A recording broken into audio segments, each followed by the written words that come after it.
Mr. Speaker, sir, if we are, for example, now, today, if we say, let's all be vying for votes, as what he wants to do, if we all say, let's take away the 20 cents, it immediately puts a $56 million hole in revenue collection. Parliament has approved the appropriation. We have to stick to the appropriation. If we're going to remove a $56 million revenue, suddenly certain things have to be cut off. We have to come back to Parliament for that approval. We have to be able to, Mr. Speaker, sir. You see, again, he does not understand.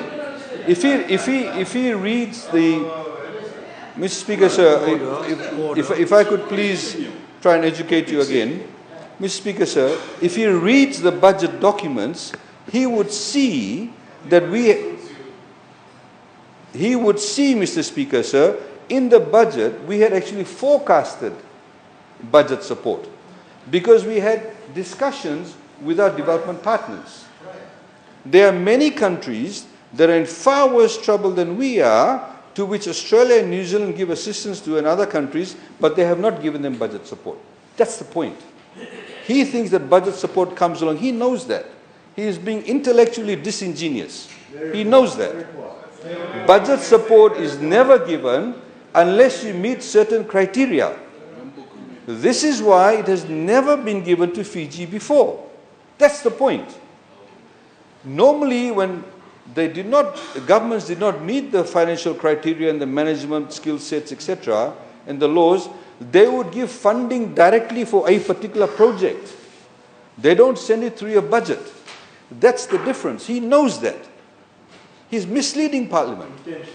Mr. Speaker, sir. Misleading Parliament. Mr. Speaker, sir, the fact of the matter is, yes, I did say when we introduced the 20 cents, that the 20 cents is not going to make a difference because the price of fuel was significantly very low. Obviously, the world price of fuel has gone up. Nobody had predicted it. Nobody had predicted it. In the same way, nobody had predicted the pandemic. So obviously, we need to respond to that. And we will respond to it at the appropriate time.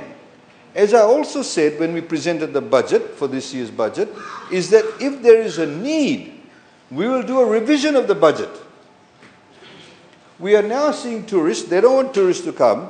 We're now seeing tourists coming. There have been over 200,000 bookings, Mr. Speaker, sir, spread from now till October of next year. If we get a big chunk of those tourists, and most of the hotels, Mr. Speaker, sir, are booked from Christmas. Some of them a bit slow now, but from Christmas they pick up till January.